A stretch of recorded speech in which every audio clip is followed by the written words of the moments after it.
Madam సాధారణంగా చూసుకున్నట్టయితే ఒక కుటుంబాన్ని నడిపే క్రమంలోనే చిన్న సమస్య వస్తేనే చాలా విసుక్కుంటాం.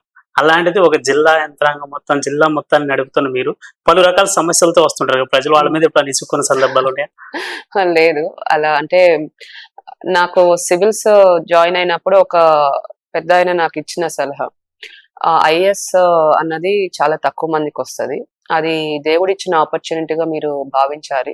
ఎందుకంటే ఒకరికి సహాయం చేయాలన్నది గూడా ఆ పొజిషన్‌కెళ్ళాలనడం కూడా చాలా కష్టం. అందరికి రాదు ఆ ఆపర్చునిటీ.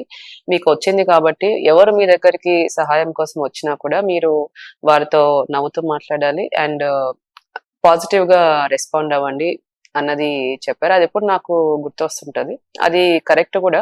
ఎందుకంటే ఎంతో దూరం నుంచి వస్తారు వారు. వారికి నా దగ్గర వరకు వచ్చారంటే వ్యవస్థలో కింద ఎంతో వాళ్ళకి ప్రాబ్లమ్ ఫేస్ చేస్తేనే నా వరకొచ్చారు. సో, వారి మీద విసుక్కోవడం అన్నది నేనెప్పుడు చెయ్యను. అది ఏదో పాజిటివ్‌గా డిస్పోజ్ చేయడానికే నేను ప్రయత్నిస్తాను.